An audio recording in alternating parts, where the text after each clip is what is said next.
Om Namo Bhagavate Vasudevaya. Om Namo Bhagavate Vasudevaya. Om Namo Bhagavate Vasudevaya. Om Namo Bhagavate Vasudevaya. Om Namo Bhagavate Vasudevaya. Om Namo Bhagavate Vasudevaya. So this morning we're reading the Srimad Bhagavatam, Canto 1, Chapter 17, text number 30. Patitan Padayor Vira. Patitam Padayor Vira. Kripaya Dina Vatsalaha. Kripaya Dina Vatsalaha. Saranyo Navadit Chokya. Sharanyo Navadi Chokya. Aham Chedam Ahasniva. Ahashedam Hasanniva. Patitam Padayor Vira. Patitam Padayor Vira. Kripaya Dina Vatsalaha. Kripaya Dina Vatsalaha. Saranyo Navadit Chokya. Sharanyo Navadi Shlokya. Aham Chedam Hasaniva. Ahashedam Hasanniva. Patitam Padayor Vira. Patitam Padayor Vira. Kripaya Dina Vatsalaha. Kripaya Dina Vatsalaha. Saranyo Navadit Chokya. Sharanyo Navadi Shlokya. Aham Chedam Hasaniva.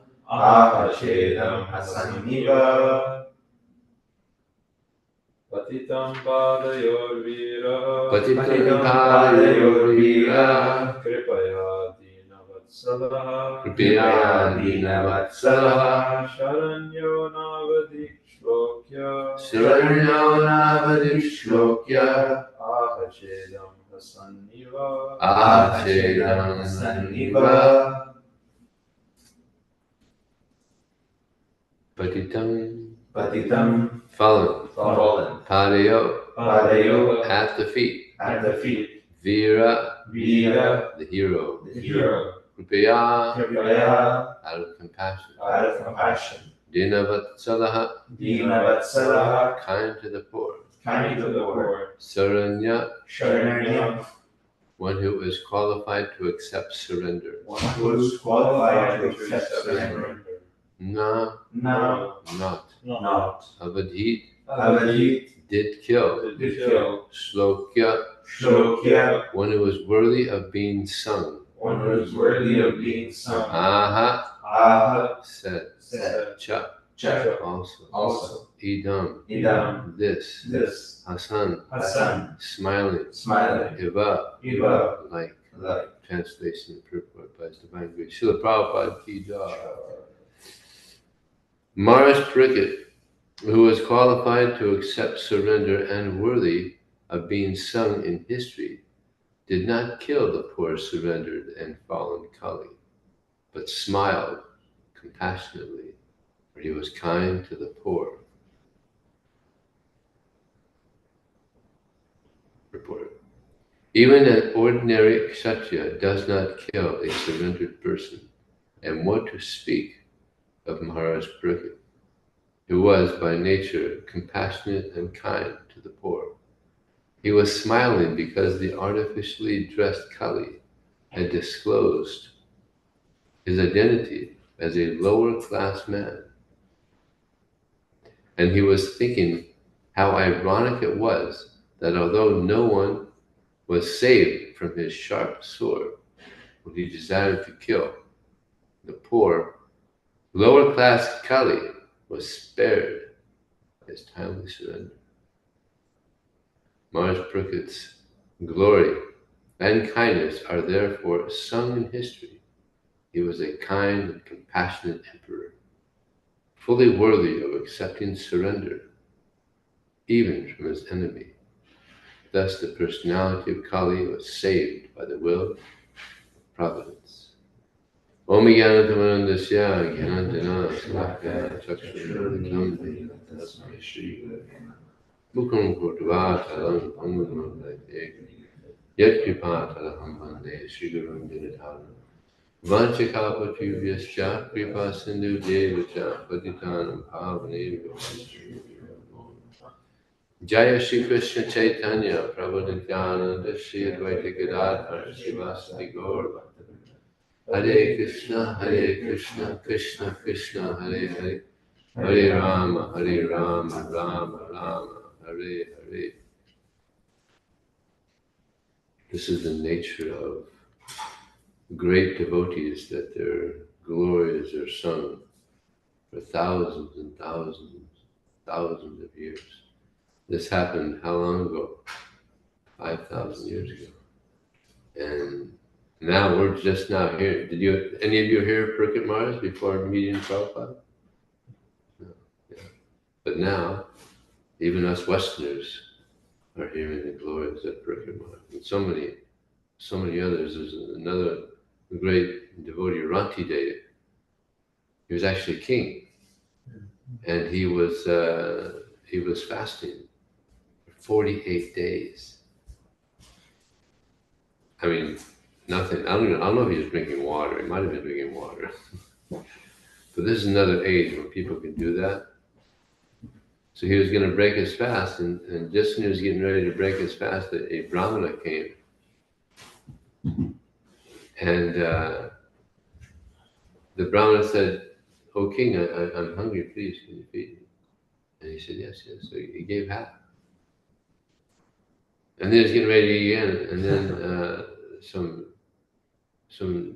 Chandala came in, or Sudra came in. King, I'm hungry, please, can you feed me? Yeah. Gave him half. And then he was getting ready again, and then a Chandala came in. So, king, I'm hungry, please. Yeah, gave him that. Now there's not much left now. And then some low-class person came in with some dog. Oh, king. Actually, he was just going to drink water. The food has been distributed. And king, we're thirsty, please. Yeah. And then it turned out, and he was so selfless that he just gave it away. And it turned out that there were demigods disguised. Yeah, just like we have Kali here disguised as a king. Sometimes demigods come disguised to test. And he passed the test. Rantidev is famous at just being very selfless. And in this Western tradition also, Jesus. They were going to, he said that if someone comes and slaps your face, what did he say? Turn the other cheek. Slap that one too.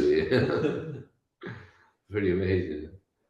And he was on the cross. And it was a death cross. You're just up there till you die. And what was he doing? He was chanting slokas from the Bible. And there was priests down there like, amazing, wow. And he said, God, please forgive them. They don't know what they're doing. Amazing. So, and therefore you could see how famous. He only preached for 3 years. And now Christianity is a major religion on the planet. I mean, that's some powerful preaching. Prabhupada preached for how many years? From 66 to 11. 66 to 77, so 11 years. But of course, we haven't seen the results of that. This has only been now how many years? 48 years since he left, and now we've done quite a bit in that short period. I mean, do you know how long it took for Christianity to get going? 200 years. 200 years. What was it? The king of Italy. Eastern Roman Empire. What was his name? He was the king of Italy. He became a Christian, and that's kind of started it. Constantine, I think. Yeah. Yeah. So, and Saint Francis, another amazing. He was a son of a very wealthy man, and somehow he just got totally inspired to completely surrender to God, and he took the vow of poverty. And he grew up filthy, rich, just completely spoiled, and then he took the vow of poverty, and he would walk around no shoes and just go out and preach, and he got a big following because he was so pure that many other wealthy friends of his, they also took it up. There's a movie called Brother, Sun, Sister, Moon.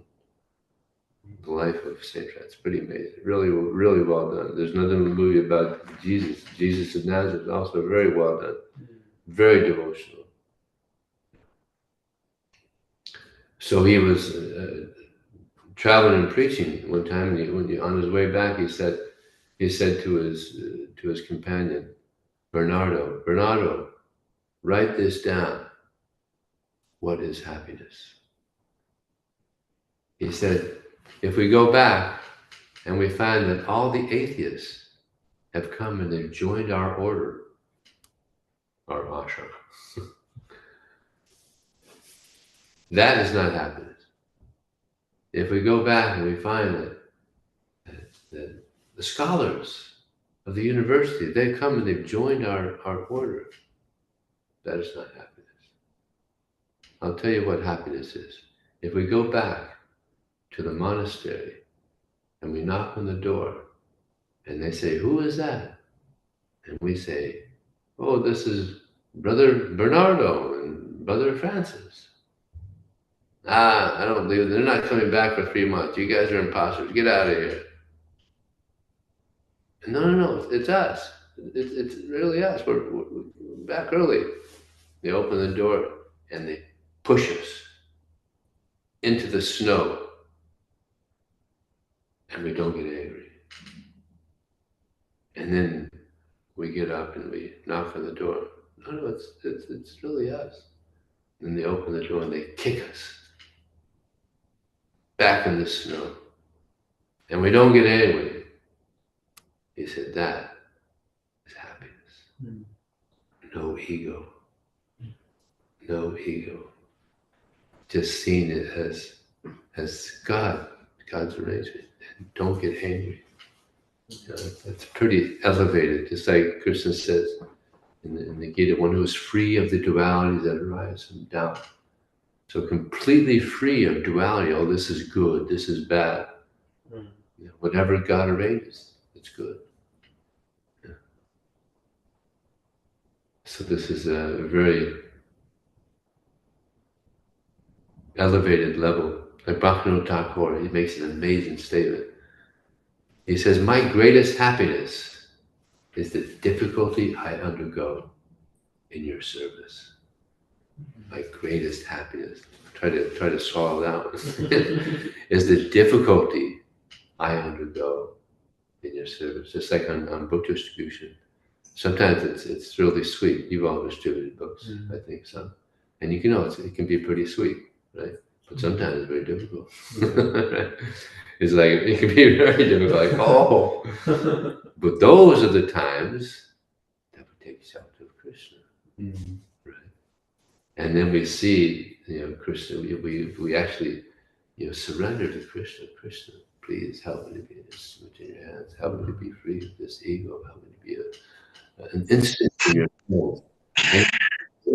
And then it's amazing how many people come. All of a sudden, like, thank you, Krishna. and you feel the reciprocation of Krishna. That's the happiness. Krishna's here. He's here. And we surrender to Krishna. We feel the presence of Krishna. So that's happiness. And that comes when there's difficulty.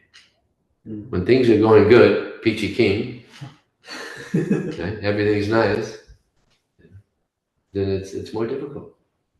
And therefore also Queen Kunti, she prays, give me calamity after calamity. Why? Because she also felt that reciprocation. When she was in difficulty, she would pray to Krishna. Krishna would reciprocate. So it's difficulty is a blessing in disguise. And we see here, Kali, he was going to be killed, but he surrendered. And he was able to live. So he was pretty happy about that. So that difficulty was good for him. He surrendered. And here it's interesting that Parikshit Maharaj, he was qualified to accept surrender. Interesting. I guess that means there's people that aren't qualified to accept surrender. I guess they just really, they surrender, they still kill him, I guess. Right? I guess that's what that would mean. Yeah. Which is not so nice. When you surrender. When you surrender, you get mercy. Just like in war, when there's a surrender, the soldiers who have surrendered, what do? Hands up. Hands up, right? That's surrender. So we in kirtan, we get fired up, hands up. We surrender, Krishna. Actually, it's interesting. Where our hands are says a lot about where our consciousness is in kirtan. Like, I don't know, some of you might have heard this already. Prabhupada was in the kirtan. Or he had entered this is in Calcutta temple. We had a nice temple there. And he went into the kirtan, and the devotees had their hands back like this, and they were like this, with their hands back there. Prabhupada went back and was slapping their hands. And the devotees were like, wow, why Prabhupada did that? And after the kirtan, Prabhupada, you don't stand before the deity like this. No. The best way to be in the kirtan is like Lord Chaitanya. Hands up, surrender. And next best, okay, a little lower, that's good, yeah. And next best is, like this, which is really, and like this is like, that's not as bad as going like this, but that's also, so where the hands, it's interesting, where the hands are says where our devotion is. It's amazing, huh? The higher the hands, the more devotion. So many pictures of Lord Chaitanya and devotees, hands up. Let's surrender. Or a way to surrender. So here Prabhupada also mentions in the purport how he disclosed his identity. So he was acting like he was something big, but he was just a Sudra. And there's a lot of actors, and believe it or not, I was in the Miami airport and I'm distributing books, and I hear this person shouting, "Take your hands off me! Let me go! Don't you know I'm the President of the United States? Unhand me! Let me go! I'm the President!" The guy thought he was the President, and 4 cops carried him away to the Looney Tune. So people have these misidentities, just like we have also, we have this misidentity. I'm a male American. It's a misidentity. It's not true. And you're American or Indian workers or Indian students. No. It's like lately I've been, when people are asking me, so can you tell us some of your beliefs? And lately I've been telling the women, you probably never heard this before, but you're not a woman. You're a soul in a woman's body. And a couple of days ago I said that to a lady, and she said, "Oh yeah, I know. Body's just a vessel." Wow. I said, "Oh, good. So there's people, She immediately said, "Yeah, I know, it's just a vessel." She, of course, took some books. So, yeah, this is the reality. This body is just it's dressed for the soul. There's one devotee, she was distributing books, and it was Halloween, and she was talking to a couple of men, and she said, "Well, how do you like my costume? You're not wearing a costume." She says, "Oh yeah, this is a costume. This body is a costume. This is not me. I'm the soul within. The body is just a costume." And I'm like, "Oh, okay, that's pretty deep." You know? So that's what it is. It's just a costume. That's not reality. There was one instance. Prabhupada tells of a story, interesting story of a doctor who had one person working for him, physician's assistant, and he had illicit affair with his wife. So the doctor killed him. And when he was leaving, he had the body in a box, and there was blood dripping, and a policeman happened to be walking by. And he said, "Hey, what do you got in there?" "Oh, nothing." "Oh, yeah, put it down, let me see." Saw the body. And then went to court, and the doctor pleaded insanity. Okay.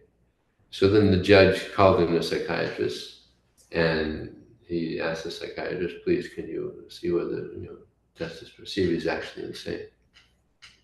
So the psychiatrist did that, came back a week later, some days later. And he said, "Actually, Judge, what I found is everybody is more or less crazy." So from what I've tested with this man, you can do as you like, but yeah, everybody's more or less crazy. And what is it said in the Srimad Bhagavatam? Nunam pramatam krute vikarma yanin prita apnoti. That when one thinks that sense gratification is the goal of life, one becomes mad after such sense gratification. Becomes mad after it. Just do crazy things. Like, I don't know how many rapes there are in the world every year. Thousands and thousands. People go mad after such gratification.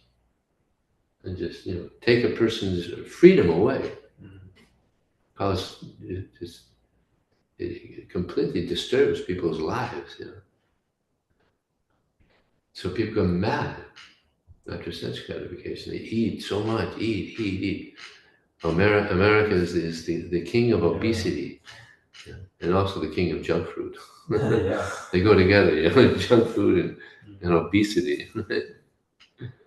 They just become mad after such gratification. I remember I was distributing books one time, and I saw these two ladies. They were really overweight, and they were in front of a sweet store, and these, they were looking at these big cakes, They were just like drooling, but they knew they can't eat it.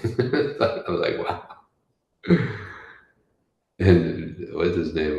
Buddy Ryan Swami, he says it was during the Rath Yatra, and they had the question and answer booth, and one devotee speaking, and he's explaining how we're not the body, and these two ladies were like really obese.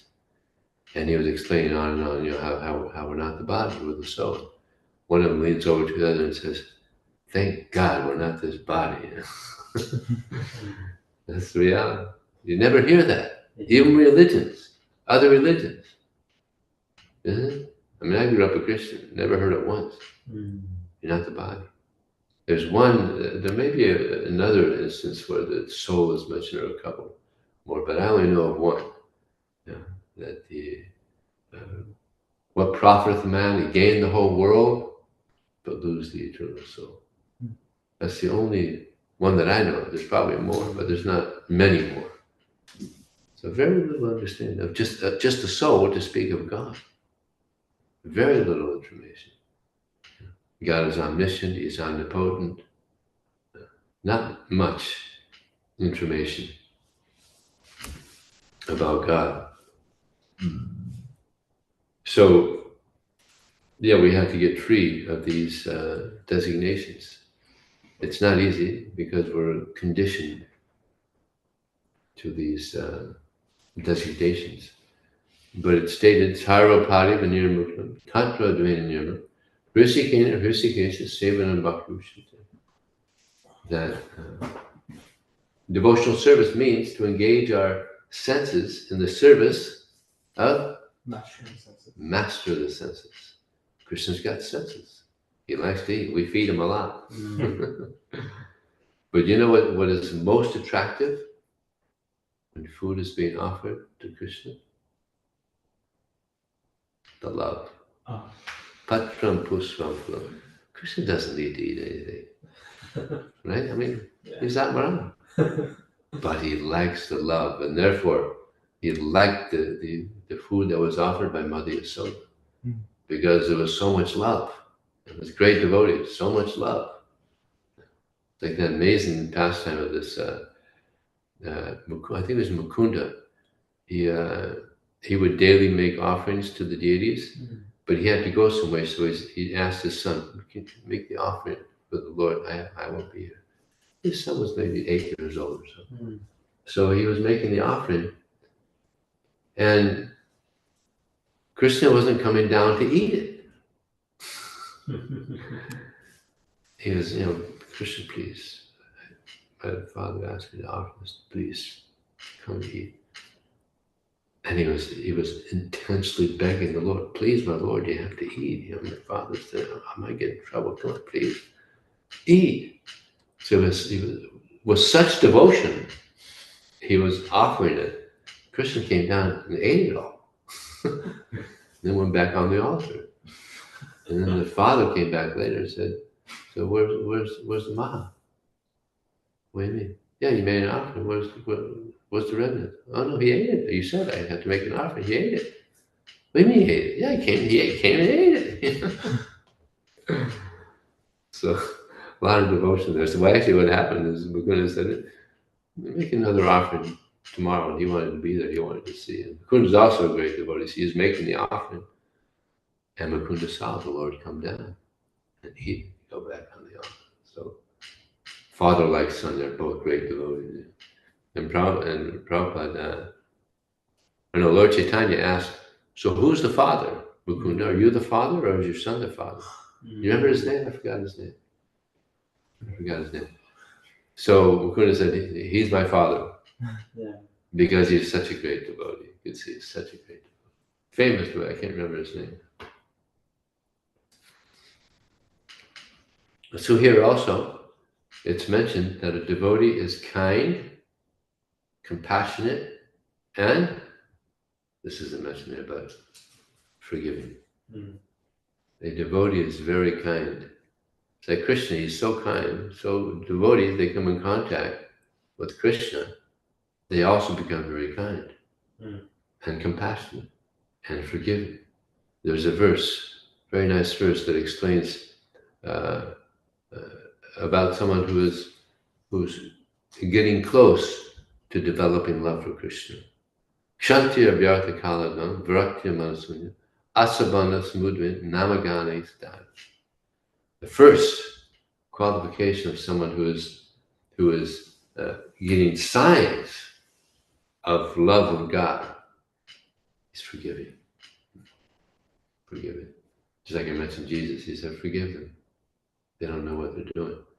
I don't know if I mentioned, there was an amazing story of these, what's the name of the Christians? They don't drive cars, they go in buggies. Amish. The Amish. Yeah, Amish. There's an instance where this man went to the schools of the Amish and went in there with a gun, and he told the boys, you can leave, and he was going to shoot the girls, and one of the girls, before he started shooting, one of the girls went up to him and said, we forgive you. And then he started shooting. He didn't kill them. Well, I think one of the girls survived. The small school, maybe 6 of them died. But it was like, I saw the movie, it was an amazing example of forgiveness. And then after the whole incident, it became big news. It happened maybe 15 years ago or something. The elders, they went to the lady, who was the wife of the husband, and they said to her, we forgive your husband. Of course, he killed himself also. After he killed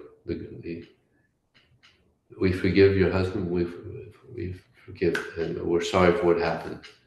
She said, you're sorry for me? Yeah, you lost your husband. Actually, he was a good man, but what happened was his daughter died. And to get revenge to God, he killed these girls, not the boys, just the girls, because he was so distraught. But he definitely went overboard. It's like going way off. But it was a very touching movie, very well done. And even the reporters, they couldn't believe they're gonna ask for forgiveness. It's like just killed 6 girls, beautiful girls, in school. It's like, but that's a high level of forgiveness. So we should be. That's a nature of a devotee is forgiving. And there's a pastime of Prabhupada.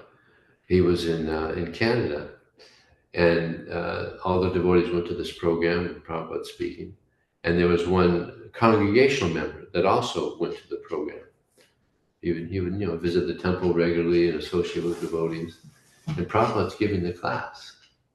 And then he asked for questions. And this Indian man, congregational member, gets up and says, why are you bringing your religion to this place? They already have a religion here. Why are you bringing another religion? And the devotees were like, what? They couldn't believe it. And Prabhupada, he's expert at, how to deal with things. So he said, we're not trying to change anyone's belief, but we're offering something where people could learn more about God. And, he kind of settled the friction there with this gentleman. And before Prabhupada left, he told the devotees, invite him over. I want to see him. But Prabhupada, he completely, criticized him, made a bad scene. What did Prabhupada say? He said, I must have offended him in a past life. So now he's come at me like this. Interesting. And Prabhupada says also sometimes in family members, sometimes the son will be a little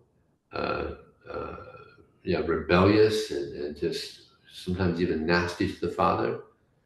And Prabhupada said that can be because that was his enemy in his last life, come to harass him in this life. That's his son. That could be there also with the wife. Or the wife might have had, harassing someone in her last life, and now her husband comes back and, harassing, the enemy comes back in your next life. So you never know. St. Prabhupada tells of an instance where there was a father who had a son, and this son, he would, when he got to a certain age, about maybe 7 years old or so, he would attack his father. He would attack his father violently. And, as a young child, he was able to keep him back, but then he would attack him again. And he would attack him again. Eventually, he had to take him to some institution because he was attacking him so much. And then even when he would go visit him at the institution, the mental institution, he would still go at him to attack him. It's like amazing, huh? What karma is amazing. So that might encourage brahmacharya. Of course, that probably doesn't happen very often, but I was just listening to a nice lecture Prabhupada gave about, you know how if you, in a lake, if you take a stone and you throw it in the middle of the lake, it creates rings. Right? And Prabhupada gave the analogy, a wonderful analogy. Like when a child is born, the first of his love is mother. Okay. First. His first love is the mother. Next, probably father. Then brothers, sisters. So the rings are expanding now. And then he gets friends, might get a dog. I had this dog when I was a kid, and I'll tell you, I love that dog so much. So they can be very lovable, you know. So then you have friends, you have dog, then you get old, you get more friends, and then the rings spread out. You get society, and someone might get a wife or a husband. It spreads out, and you know, save the whale, you know, love the whales. So it spreads out, but sometimes these rings they're not so. Sometimes the rings break up, you know, divorce, or sometimes the father loses all affection for the son. The son loses. I lost all affection for my father because I found out he was no nonsense, very degraded. So the affection is lost quite. So the ring breaks up, divorce and family breakups and friend breakups and all kinds of things like that. But with Krishna, it's completely different. The rings keep going unlimitedly. Now, we're talking about a lake. The lake is limited. Yeah. And also the rings are limited. You know, the extent of our love is limited. But in the relationship with Krishna, the rings keep on going out unlimitedly. There's no limit to the love that the living entity experiences with Krishna. Won't that be nice? Now, there's a saying that those persons who are your heroes, keep a distance. The reason being because you have so much respect for your hero, but the closer you get, then you may see things that, oh, wait a second, I didn't know that. You find out things that, you know, that surprise you, that kind of go against what you. It's like this book by Harisari about Prabhupada. You know, because Harisari is very, you know, he's there every day with Prabhupada. And he's telling details of things that Prabhupada's doing.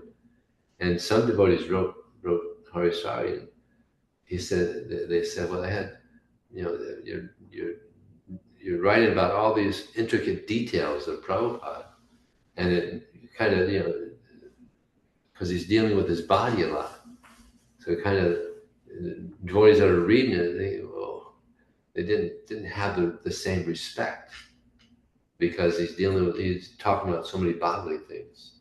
Yeah. So even reading about a hero can sometimes decrease the love or the respect. So keep a distance, just like it said, familiarity breeds contempt. So, yeah. So maybe I'll stop there. Any comment or question? Rebuttal? Complaint? I really like a quote from Bhaktivinoda Thakur Prabhu. He said, "The greatest happiness comes from the difficulties I encounter in your service." That was a lot deeper than what it seems like. To really embody that feeling of expecting difficulties and then surrendering or praying to Krishna for His grace or His presence in that moment, it's actually a very deep moment of connection. Yeah. So, Yeah, it's beautiful. It's like Prabhupada when he came to America. he wrote that beautiful prayer, Mm. praying to Krishna, please give me the words to convince these people. And do you have that prayer there? Was it? The Jaladuta prayers, right? Not. Beautiful, such a sincere prayer. But for the first year, no result. Yeah, nothing practically. Imagine you go out on book distribution for a year, no one takes a book. That'd be tough. Yeah. That would be tough. But Prabhupada, actually, he was putting books in consignment in stores, and he was distributing a few books. What's the? Let's hear it. Go ahead, you read it. It's not. It doesn't take very long. The translations. Yeah. I emphatically say to you, O brothers, you will obtain your good fortune from the Supreme Lord Krishna only when Srimati Radharani becomes pleased with you. Sri Srimad Bhakti Siddhanta Saraswati Thakur, who is very dear to Lord Gauranga, the son of Mother Shachi, is unparalleled in his service to the Supreme Lord Sri Krishna. He is that great saintly spiritual master who bestows intense devotion to Krishna at different places throughout the world. By his strong desire, the holy name of Lord Gauranga will spread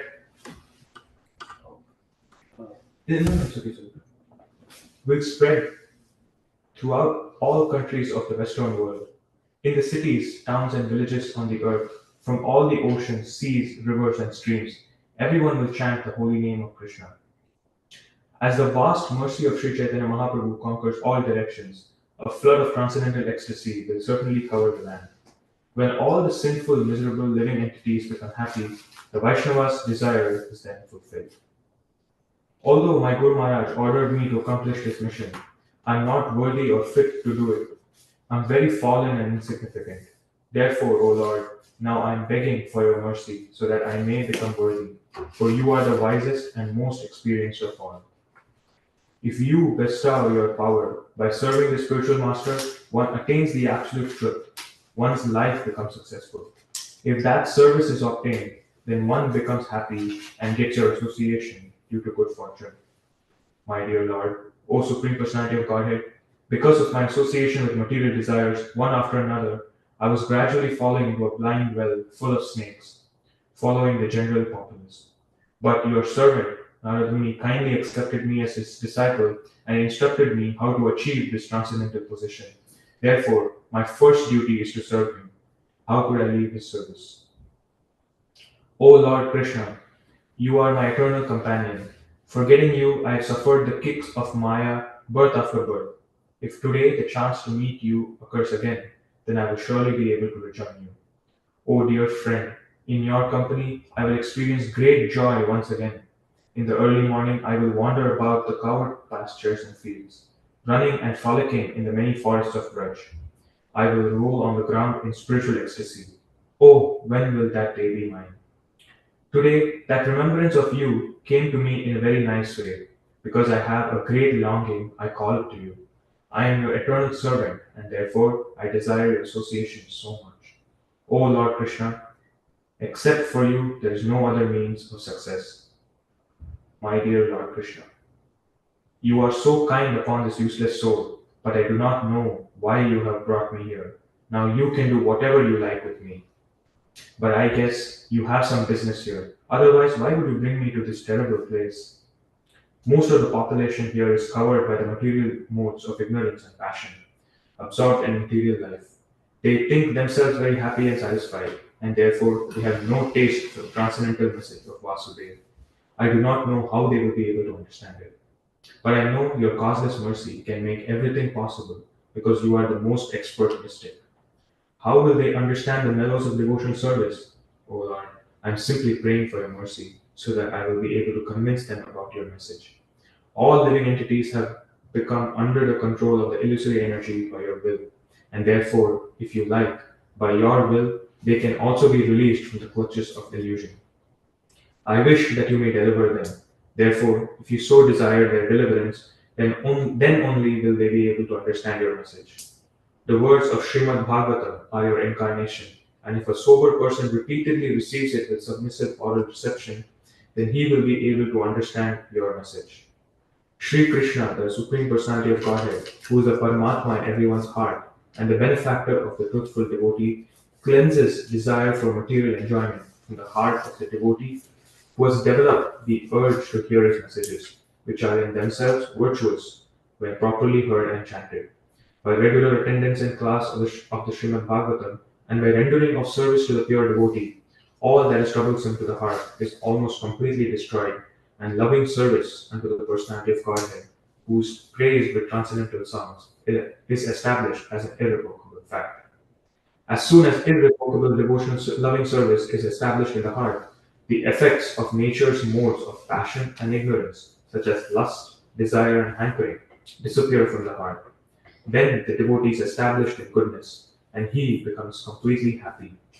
Thus established in the mode of unalloyed goodness, the man whose mind has been enlivened by the contact with devotional service to the Lord gains positive scientific knowledge of the personality of Godhead in the stage of liberation from all material association. Thus the knot in the heart is pierced, and all misgivings are cut to pieces. The chain of fruitive actions is terminated when one sees the self as master. He will become liberated from the influence of the modes of ignorance and passion, and thus all inauspicious things accumulated in the core of the heart will disappear. How will I make them understand this message of Krishna consciousness? I am very unfortunate, unqualified, and the most fallen. Therefore, I am seeking your benediction so that I can convince them, for I am powerless to do so on my own. Somehow or the other, O Lord, you have brought me here to speak about you. Now, my Lord, it is up to you to make me a success or failure as you like. O spiritual master of all the worlds, I can simply repeat your message, so if you like, you can make my power of speaking suitable for their understanding. Only by your causeless mercy will my words become pure. I am sure that when this transcendental message penetrates their hearts, they will certainly feel engladdened and thus liberated from all unhappy conditions of life. O Lord, I am just like a puppet in your hands. So if you have brought me here to dance, then make me dance. Make me dance, O Lord. Make me dance as you like. I have no devotion, nor do I have any knowledge, but I have strong faith in the holy name of Krishna. I have been designated as Bhaktivedanta, and now, if you like, you can fulfill the real purport of the Bhaktivedanta. So I am the most unfortunate, insignificant beggar. A.C. Bhaktivedanta Swami. Srila Prabhupada ki Jai. jai. So because of that purity, this movement spread all over the world.